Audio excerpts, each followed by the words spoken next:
mendalam kepada Bapak Ibu guru sekalian, sekaligus memaparkan bagaimana sebenarnya pengaplikasian pembelajaran mendalam ini di kelas kita masing-masing, sehingga kita juga bisa memahami membuat RPP atau merancang RPP yang dikatakan sekarang namanya adalah perencanaan pembelajaran.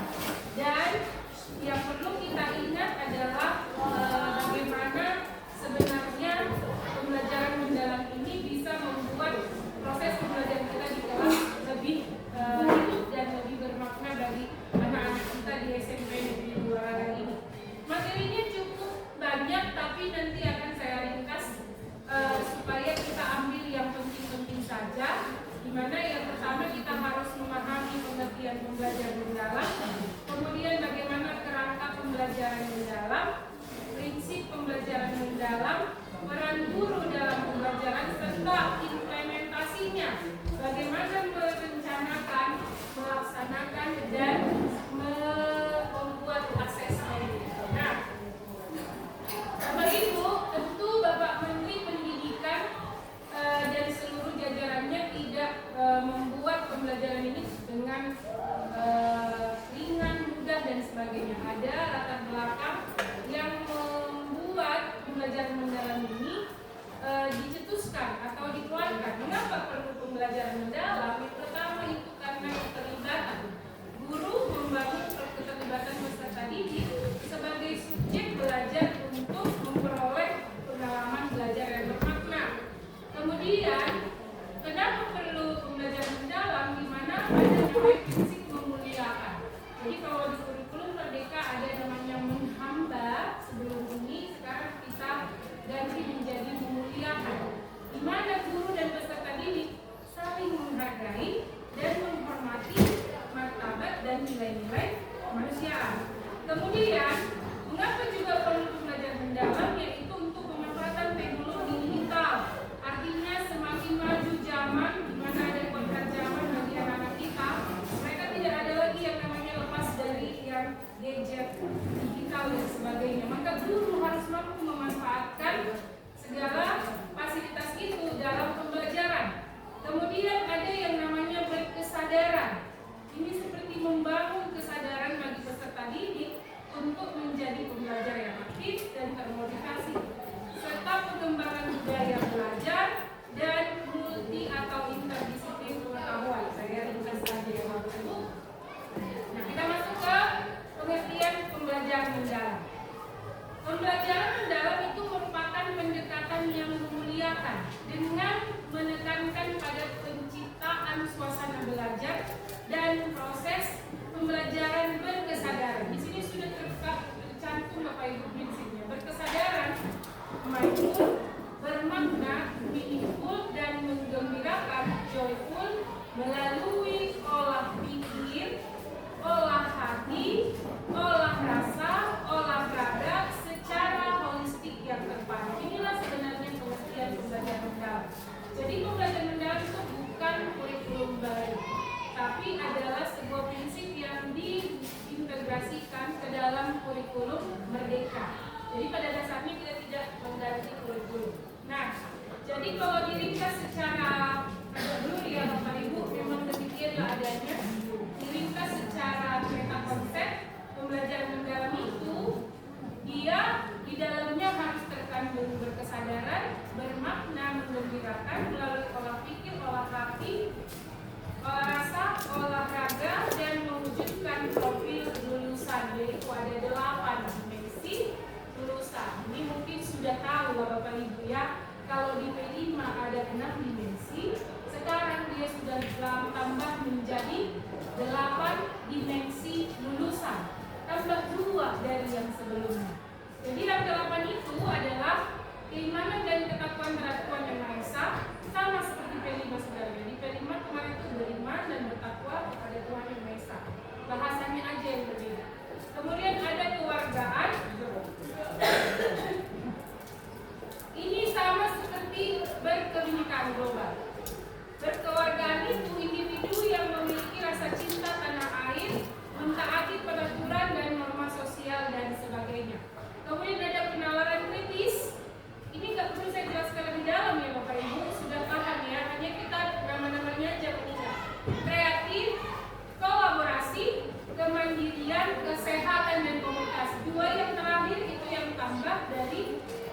yang 6 profil pelajar Pancasila. Jadi 8 dimensi lulusan. Bapak Ibu, sebelum masuk ke bulat-bulatan ini perlu juga diketahui bahwa dalam mengaplikasikan pembelajaran mendalam ada namanya pengalaman belajar.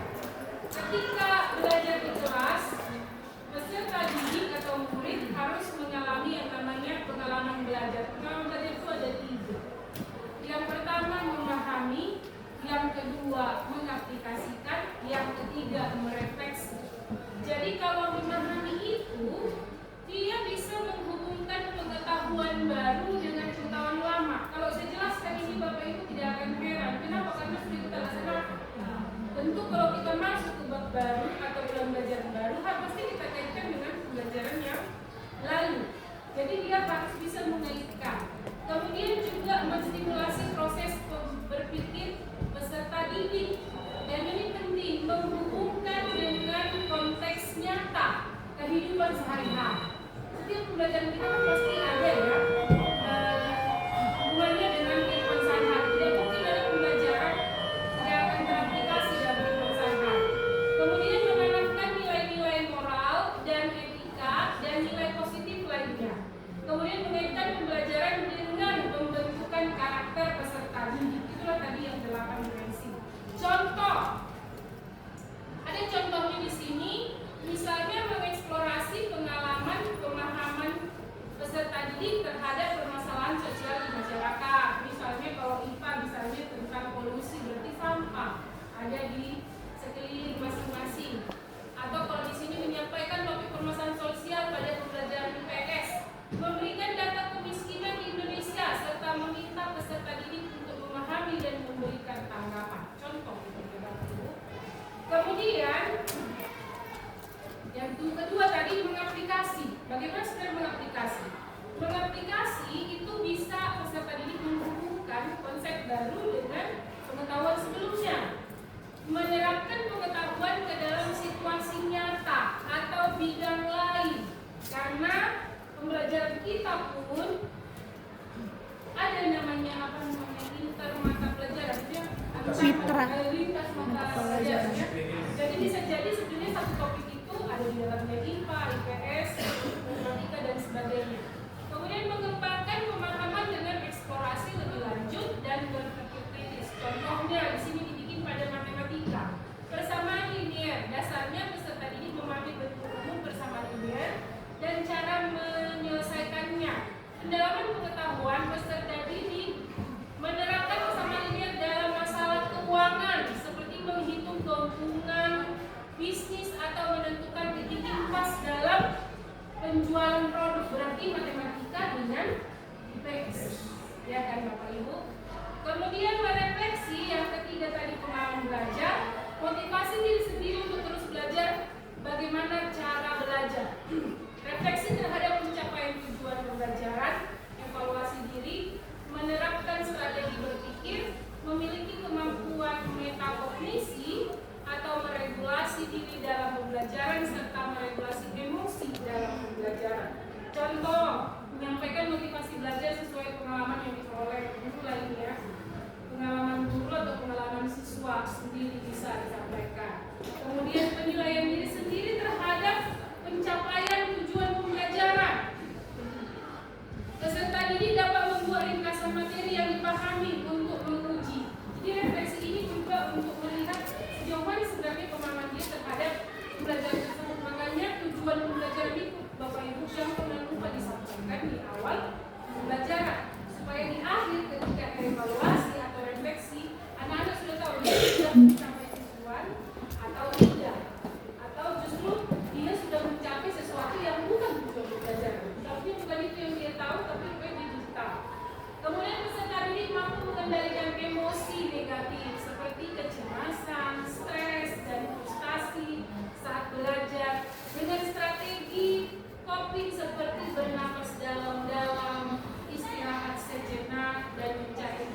5 sampai 10 menit, sehingga anak-anak yang selalu aktif tidak bisa diam, kita suruh diam, tenang dulu sejenak, sehingga ada yang namanya pengelolaan emosi. Itulah contoh daripada refleksi.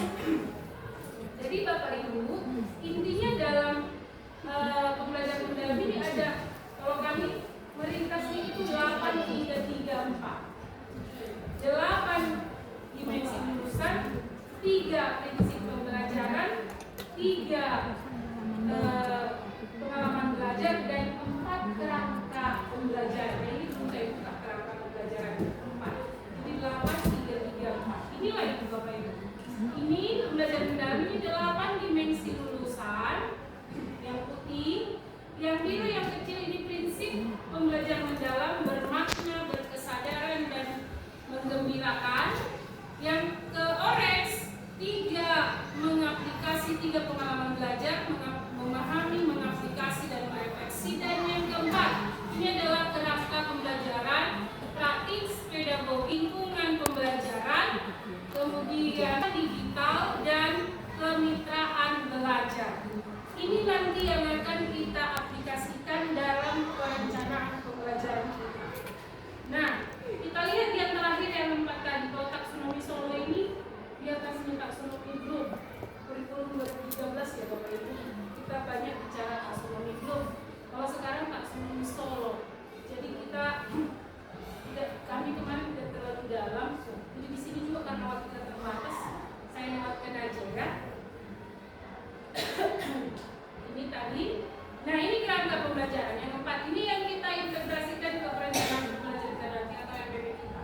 Yang pertama itu praktik pedagogis. Strategi apa yang kita gunakan dalam mencapai tujuan pembelajaran? Ini untuk mewujudkan pembelajaran mendalam, guru berfokus pada pengalaman belajar peserta didik yang autentik, mengutamakan praktik nyata, mendorong keterampilan dan berpikir tingkat tinggi dan kolaborasi. Kemudian ada kemitraan pembelajaran, bagaimana kita membentuk hubungan dinamis antara guru, peserta didik, orang tua, komunitas, mitra profesional yang sering kita sebut stakeholder, dan semuanya. Pendekatan ini memindahkan kontrol pembelajaran dari guru saja menjadi kolaborasi bersama. Ini bisa kita kalau kalau kemarin yang sudah kita laksanakan, kita join dengan orang yang di luar waktu melaksanakan webinar, kita panggil sebagai narasumber dan sebagainya. Kemudian orang tua juga menjadi mitra tetap kita dalam pembelajaran.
di bab 1 kelas 9 tumbuh kembang makhluk hidup. Jadi inilah yang saya tunjukkan, tapi saya tunjukkan punya orang lain kan Bapak Ibu. Maka yang pertama ini identifikasi di atas, kemudian di bawah ini adalah dimensi profil lulusan. Kita pilih dari yang 8 tadi. Gak usah semua, bisa 2, bisa 3, ya dari yang 8. Mana kira-kira yang cocok? Kemudian dimensi desain pembelajaran, tujuan pembelajaran harus jelas, Bapak Ibu, dan di buku kita semua jelas ada tujuan pembelajaran. Bisa kita copy paste ke rencana belajar kita. Tapi pedagogisnya untuk pembelajaran yang pertama teman-teman mati, pembelajaran kontekstual dengan model discovery learning dalam diskusi kelompok. Jadi peserta didik menentukan sendiri discovery learning untuk mengeksplorasi pembelajaran itu. Kemitraan pembelajarannya melibatkan orang tua atau wali siswa untuk menjadi sumber informasi, karena ada nanti di sana pertanyaan-pertanyaan yang berhubungan dengan tumbuh kembang. Anak kan mulai pelajarannya tentang fase bayi, fase anak, fase remaja dan fase dewasa. Jadi ada keterlibatan orang tua. Kemudian lingkungan belajar, peserta didik berdiskusi secara berkelompok untuk mencari informasi mengenai tumbuh kembang makhluk hidup baik dari buku maupun informasi yang dapat dari orang tua. Mereka akan membuat peta konsep di situ. Itulah yang saya laksanakan di kelas. Mereka membuat peta konsep tumbuh kembang makhluk hidup. Pemanfaatan digital, mencari informasi dari internet sebagai bahan tambahan referensi. Pengalaman belajar, peserta didik belajar dalam kelompok untuk membuat peta konsep tumbuh kembang organisme. Yang terakhir ini bisa dibuat, bisa buat. Yang wajib adalah yang atas. Oke, Bapak Ibu. Nah, karena di atas tadi saya bikin ini 4 pertemuan 10 JP, jadi dibagi 32 gitu ya. Karena kami 5 JP 1 minggu, maka itu jadi 4 pertemuan, maka saya buat pertemuan pertama. Di sana terkandunglah yang tadi prinsip belajar mendalam dan pengalaman belajar. Untuk memahami, dalam proses memahami ada di sana berkesadaran dan menyenangkan. Kalau kita tulis di situ berkesadaran dan menyenangkan, berarti di langkah-langkah kegiatan kelihatan lagi yang mana berkesadaran, yang mana menyenangkan. Jadi bisanya Bapak Ibu, bisa di atas Bapak Ibu bikin contohnya, bisa juga di dalam. Misalnya kan menyenangkannya kan saya posisi guru membuat sebuah permainan melihat fokus murid, tepuk 1, tepuk 2, tepuk 3. Berarti bisa di sini dalam guru menyenangkan. Bisa, nggak harus di atas kayak gini. Artinya kita masih ngerti aja menyusun PPP kita. Nah jadi untuk berkesadarannya guru membimbing untuk berdoa sebelum memulai, karena tadi di atas dimensi lulusan saya bikin ketakuan dalam semester. Maka setiap pertemuan jangan lupa bawa doa, itulah yang utama kan. Kemudian guru memeriksa kesiapan murid. Nah di sini masuklah motivasi, maka muncullah dia berkesadaran. Jadi seperti yang tadi bisa dibikin orang itu ketika motivasi untuk siswa untuk menumbuhkan minat belajar dalam kurung kesadaran, bisa begitu ya Bapak Ibu. Kemudian ada pertanyaan tematik bisa dituliskan langsung di situ supaya lebih gampang kita melihat kita langsung. Jadi makanya tadi ada pengalaman belajar dengan orang tua, karena pernahkah kalian melihat seorang ibu yang menyusui anaknya, maka muncullah pertanyaan saya ketika ada anak menjawab. Pernah kamu tanya mama kamu kalau yang masih ada mamanya, apakah kamu disusui ASI sampai umur berapa? Begitu ya. Jadi ada di sana keterlibatan. Itu pertemuan pertama untuk memahami. Kemudian untuk aplikasi, mereka mengalami yang namanya bermakna. Guru membimbing untuk membentuk kelompok, murid berdiskusi dalam kelompok, membuat peta konsep, dan merefleksi langsung di sana. Peserta didik mempresentasikan hasil diskusi, murid memberi saran dan tanggapan terhadap presentasi kelompok lain. Guru membimbing siswa untuk berefleksi. Bagaimana perasaanmu ketika berdiskusi dengan teman kelompok hari ini? Apa yang kamu pelajari ini bisa menjadi menyenangkan dan berkesadaran melalui refleksi yang mereka laksanakan. Itulah pertemuan pertama. Contoh pertemuan ya Bapak Ibu, sedikit aja kan sebenarnya berapa lamanya. Tapi karena Pak Ketua khusus saya jelaskan semua pertemuan.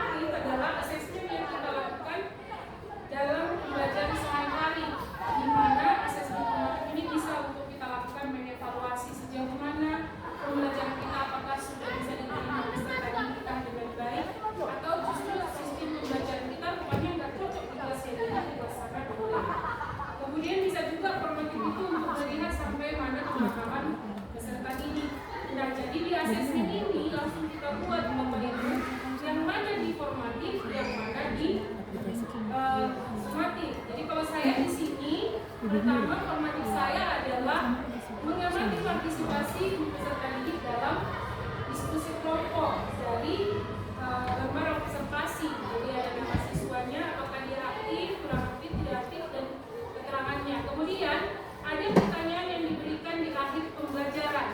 Jadi bisa diambil 1, 2, atau 3 atau semua sesuai dengan pertemuannya. Karena kan tadi bagi 4 pertemuan. Yang mana yang cocok diambil, saya buat di sini 4 saja. Kemudian untuk asesmen sumatif juga. Sebenarnya Bapak Ibu ada pertanyaan, ada jawaban, ada tahu lah kita kan, ada juga penilaian-penilaiannya. Itulah dia contoh RPP yang saya buat. Sampai di sini penjelasan dari saya. Bapak Ibu, kalau ada pertanyaan boleh Bapak. Silakan dulu. Terima kasih atas penjelasannya.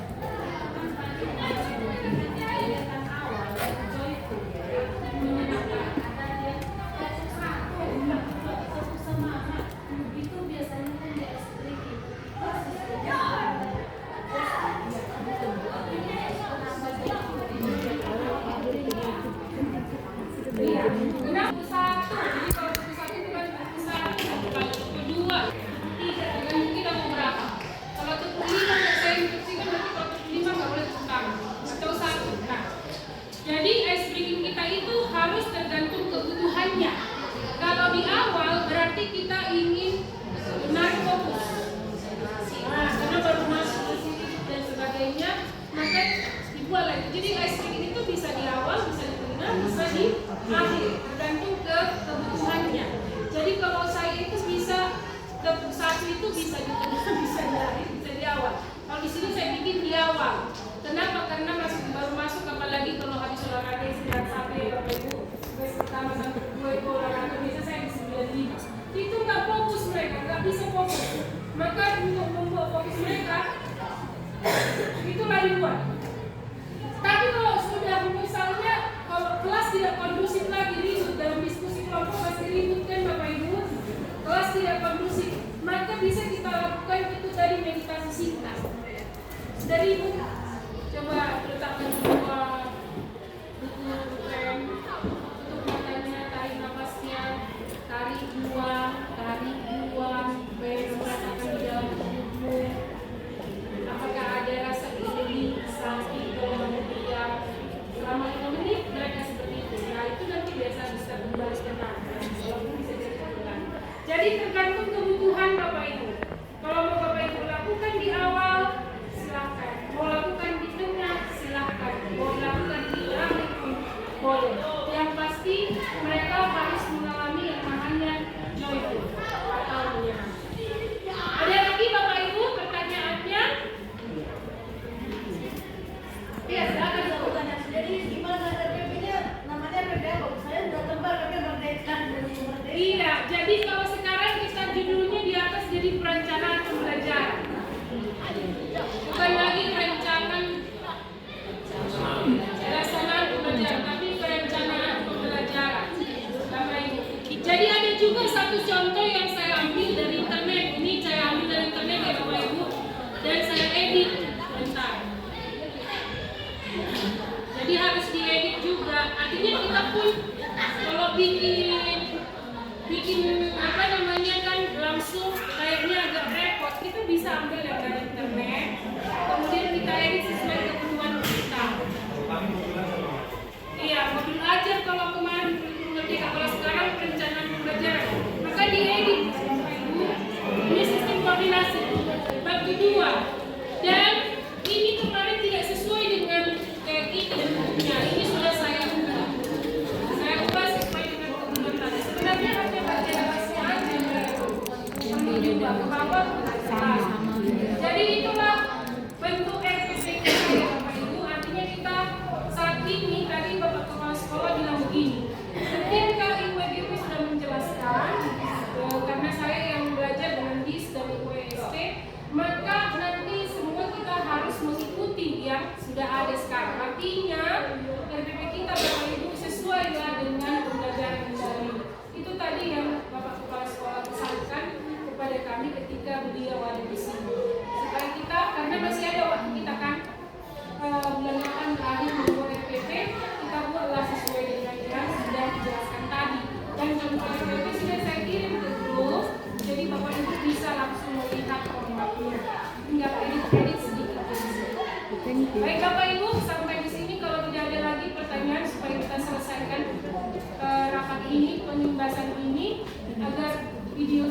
boleh dihentikan